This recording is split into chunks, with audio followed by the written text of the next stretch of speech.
1489 চনত নাৰায়ণপুৰ নামে ঠাইৰ ৰজাজান আৰু কাছিকটা নদীৰ মাজত অৱস্থিত লেটেকু পুখুৰী নামৰ ঠাইৰ হৰিশিঙা বৰা উজীৰ ঘৰত মাধৱদেৱৰ জন্ম হয়।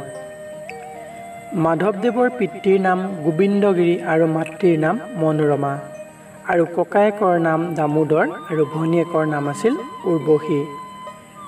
মহাপুৰুষ মাধৱদেৱৰ নৱবৈষ্ণৱ আন্দোলনৰ গুৰিধৰোঁতা শ্ৰীমন্ত শংকৰদেৱৰ প্ৰধান শিষ্যৰ লগতে তেওঁ আছিল কবি, নাট্যকাৰ, গীতিকাৰ, গায়ক, অনুবাদক।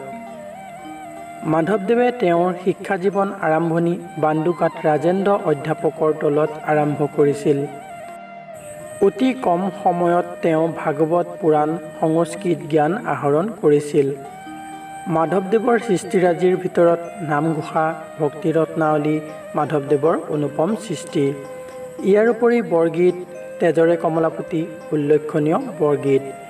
তেওঁ কেইবাখনো নাট লিখিছিল, যেনে অৰ্জুন ভঞ্জন, দধি মথন, চোৰ ধৰা, পিম্পৰা গুচোৱা, ভূমি লেটোৱা, ভোজন বিহাৰ আদি। এইজনা গুৰু মহাপুৰুষ মাধৱদেৱ 1596 চনত কোচবিহাৰত মৃত্যুবৰণ কৰে।